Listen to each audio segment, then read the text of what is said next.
Welcome back, ladies and gentlemen. This is Thinking Hard, and what we have here is the New Player's Guide to Starcraft. Now, this all started from a conversation in college where someone had just bought Starcraft 2 and had no idea how to play, and since I play, I decided I would go ahead and start telling him things that he could do. I asked him what race he was, stuff like that, and it was just really astonishing me how little information he had, and everything, even things I considered simple and meaningless, were to him a great help. So, this is the New Player's Guide to StarCraft. It focuses on people who have just joined the game, and once we get later into the series, it will be no less the New Player's Guide for StarCraft as it is, well, you're no longer a new player, so here's your guide to StarCraft. But I'll still call it the New Player's Guide to StarCraft because why the hell not? Besides, I'm too lazy to think of another name. So let's get right in here. The first thing you have to do when you pick up this game and install it and all that crazy junk, and you have your account set up and everything, is pick what race you want to be. As you can see here, you can be the Terran, which is the human, Zerg, the bug mutated alien undead, the Zerg, or the Protoss, the psionic little alien guys. Most of them look better than this guy. This guy does not look too good. But anyway, or you can go random, which would randomly generate one of the three for you every single match. Side note, just because I want to be extremely explicit, when you select your race, it is not permanent. It's permanent for the match you go into, but it is not permanent for the duration of your time playing this video game. You do not have to play Terran for the rest of your life, unless you create another account, is what I'm trying to say. You can play Terran one match and then, switch right to Zerg the next. But since I'm assuming that you're a new player, looking at the New Player's Guide to StarCraft, you are going to want to stick with one race, because it is so much, word I'm looking for is not nicer or better, but it's just smoother to stick with one race when you begin. The hotkeys are completely different unless you set up custom hotkeys, and I, for one, enjoy the default hotkeys. I think they're very well set up. I play Protoss. I'll give you a little rundown on the races. The Protoss is the stereotypical new player's race. It's the newbie race. It's also the stereotypical cheesing race. We'll get into cheesing later. It's really not a great thing, but it's really not that much true. By now, at this point in the game, at 10:01 p.m. on February 7th, 2012, all of the races are fairly balanced and fairly the same. I mean, there's really no balance issues. One or two things are annoying at most, but with skill, you can get out of pretty much every situation. Well, I don't want to say that. If you have all zealots, you're not going to get away from Mutalisk. I'm not going to really get into too much detail yet. First episode, give me a chance. Move on to the second episode, see how things go from there. At about the 5th episode, you can make a judgment call on whether or not I'm completely retarded and should kill myself. But pick a race. It really, really doesn't matter which race you want to go with. And that's about it. Once you've picked your race, then there are some general things you need to know, like how to build your base, how to gather your minerals in Vespene Gas, what supply is, what minerals in Vespene Gas do. This is a real-time strategy game. If you've played any other real-time strategy game in your life, you will have a much easier time with this game than someone who just decided to switch over to real-time strategy games, obviously. Here, let's let's go on to Zelnaga Caverns. I almost called it taverns. And I'll do a quick rundown on a computer on very easy, just because why the hell not? I'm not showing you any actual fighting, defensive, offensive techniques. I'm just trying to get you acquainted with the game. You saw the multiplayer UI, and that stands for user interface. Really hating myself for having to explain all of this, but I feel like I'll regret it more if I don't, so please bear with me. If you understand all of these terms, they are not for you, they're for other players who will hopefully enjoy the level of detail I will be going into. Now, since I am a Protoss player, yeah, bug off. Since I'm a Protoss player, I will be highlighting Protoss in the beginning. Eventually, though, I will do stuff for every single race. The stuff I'm going to show you in this, and most likely the next episode, are going to be general things that every race can use. So you don't have to really worry that much about, oh my god, he's playing Protoss, but I want to play Terran. It's really not going to affect you.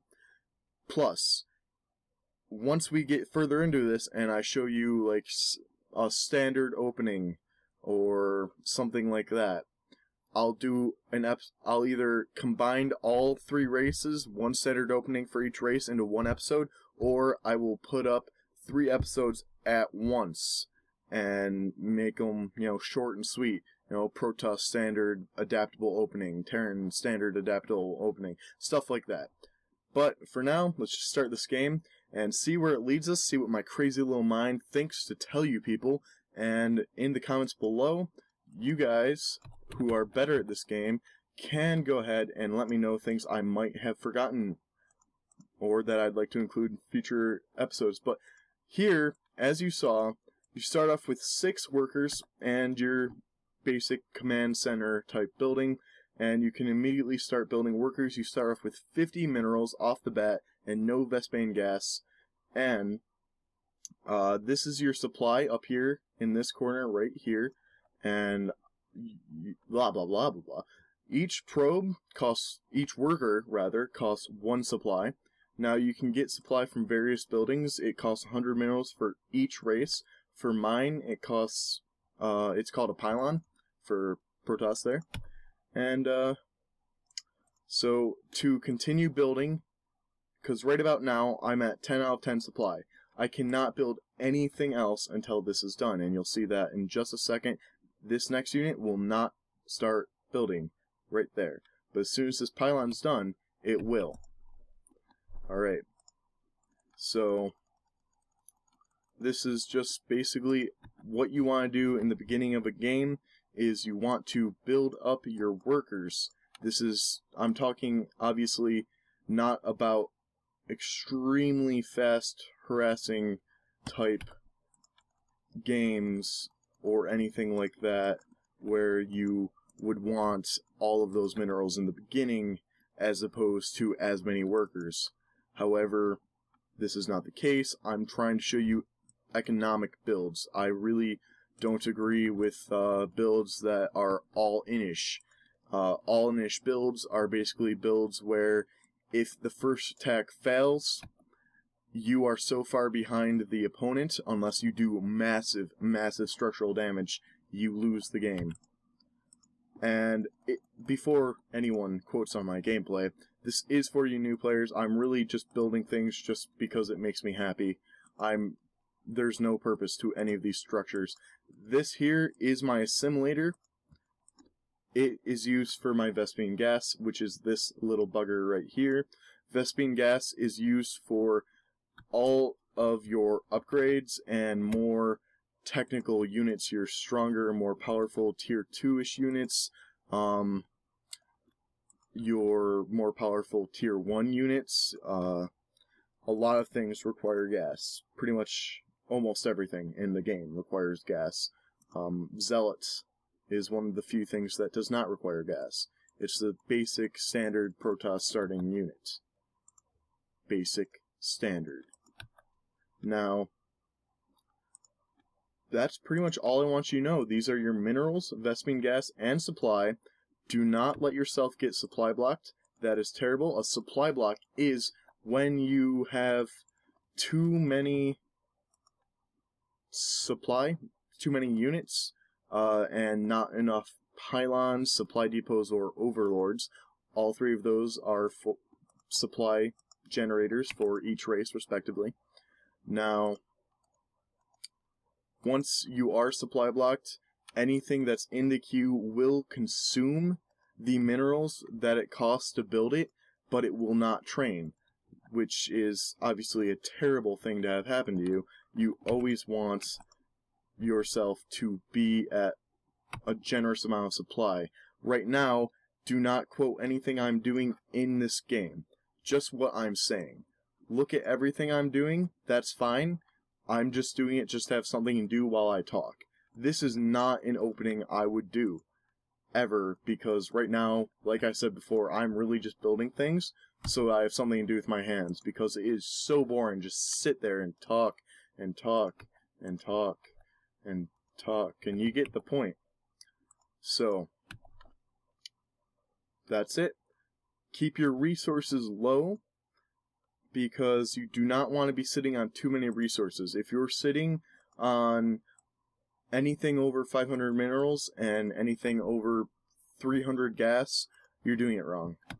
The best thing that you can possibly do, let's say you're caught in a situation where you have 600 minerals and you're Protoss, and you're constantly building units as fast as you can. What do you do then? Add on another gateway if you're going for gateway units. If you're going for Stargate units, add on another Stargate. If you're going for robotic facility units, then add on another robotics facility. Just add on something else that will help you produce units in a greater quantity to burn your excess minerals. Well, ladies and gentlemen, this is all I really want you to know. I keep saying that and then thinking of something else. Let's just add in one more thing really quick. You want to constantly be upgrading weapons, armor, shields for Protoss, weapons and armor for every other race. So, just constantly be upgrading your weapons and armor, and if you're Protoss, shields, because they are extremely important.